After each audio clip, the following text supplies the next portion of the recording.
राजस्थान विधानसभा का मानसून सत्र 20 अगस्त से शुरू होने जा रहा है और उससे पहले चर्चा है कि काफी ज्यादा हंगामेदार रहेगा।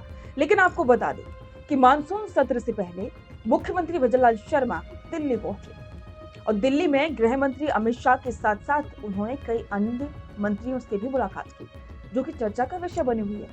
राजस्थान में चर्चा इस बात की हो रही है कि संसद का मानसून सत्र तो हंगामेदार रहा था और अब जब विधानसभा में मानसून सत्र शुरू होने जा रहा है तो उससे पहले विपक्ष का करारा जवाब देने के लिए सरकार किस तरह से तैयारी कर रही है और एक एक पॉइंट पर केंद्र सरकार से सलाह ली जा रही है।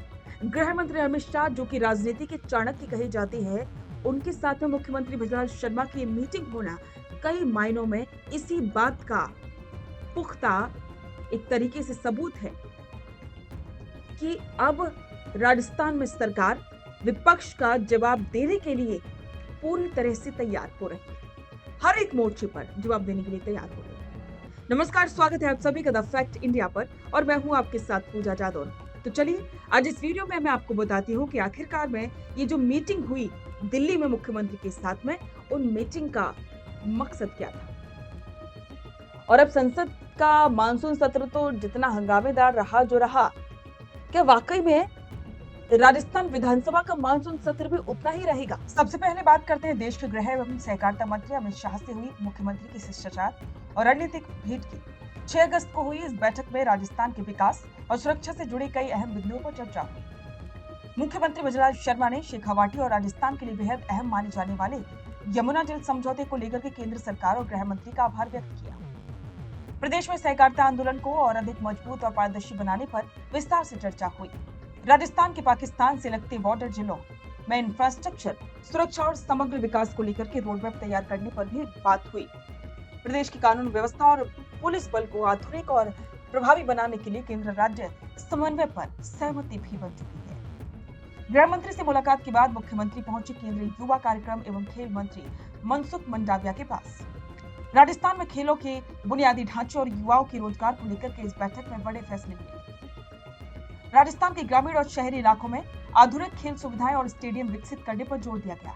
राजस्थान के खिलाड़ियों को राष्ट्रीय और अंतर्राष्ट्रीय स्तर पर प्रतिस्पर्धा करने के लिए हाईटेक कोचिंग और ट्रेनिंग फैसिलिटी मुहैया करवाई जाएगी। प्रदेश के युवाओं में कौशल विकास को बढ़ावा देकर नए रोजगार के अवसर पैदा करने की रणनीति पर भी बातचीत हुई।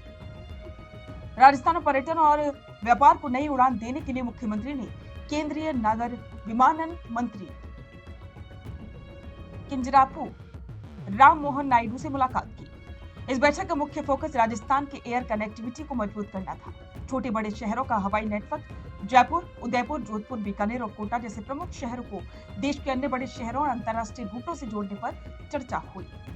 प्रदेश की क्षेत्रीय हवाई सेवाओं को और अधिक सुलभ और सस्ता बनाने के लिए नागरिक उड्डयन मंत्रालय से सहयोग मांगा गया। राजस्थान में बन रहे नए हवाई पट्टियों और एयरपोर्ट विस्तार प्रोजेक्ट को तेजी से पूरा करने का आश्वासन भी मिला। जरा इस दौरे की राजनीतिक और प्रशासनिक मायनों को भी समझ लेते हैं। राजस्थान विधानसभा का मानसून सत्र 20 अगस्त से शुरू होने जा रहा है। विपक्ष सरकार को कानून व्यवस्था, बेरोजगारी और स्थानीय मुद्दों पर घेरने की पूरी तैयारी में। ऐसे में सीएम भजनलाल शर्मा का सत्र से ठीक पहले दिल्ली जाकर के केंद्रीय मंत्रियों से मिलना यह संदेश देता है कि राज्य सरकार केंद्र की डबल इंजन सरकार के सहारे विकास योजनाओं को गति देने में पूरी तरह से जुटी है। बजट घोषणा और केंद्रीय परियोजना को धरातल पर उतार करके सरकार विधानसभा सत्र में मजबूत स्थिति के साथ उतरना चाहती है। यमुना जल समझौता जैसी बड़ी उपलब्धियों को सरकार सदन के पटल पर अपनी प्रमुख मजबूती के रूप में पेश करेगी। राजस्थान में 20 अगस्त से शुरू हो रहे विधानसभा सत्र में जनता के हित में कौन से बड़े बिल लाएंगे, घोषणाएं सामने आती हैं, ये देखना काफी दिलचस्प होगा। क्या केंद्र और राज्य के इस बेहतर समन्वय से राजस्थान के विकास कार्यों को नई रफ्तार मिलेगी?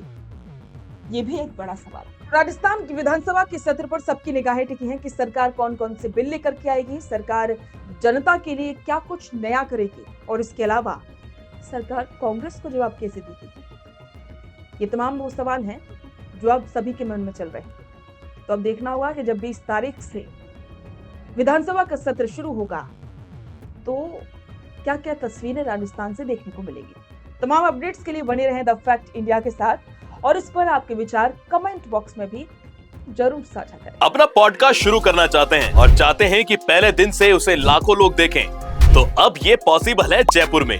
जयपुर का सबसे तेजी से बढ़ता हुआ digital news channel the fact India आपके पॉडकास्ट को वर्ल्ड क्लास बनाने के लिए जयपुर के बीचों बीच श्याम नगर में लाया है world class podcast setup, green screen setup, उसे शूट करने के लिए best state of the art facilities, editor से लेके लाखों फॉलोवर्स और करोड़ों वरी रील्स वाला यूट्यूब चैनल, और ये सब आपको एक ही जगह पर मिलने वाला है। तो पूरी जानकारी के लिए आज ही व्हाट्सएप कीजिए इस नंबर पर।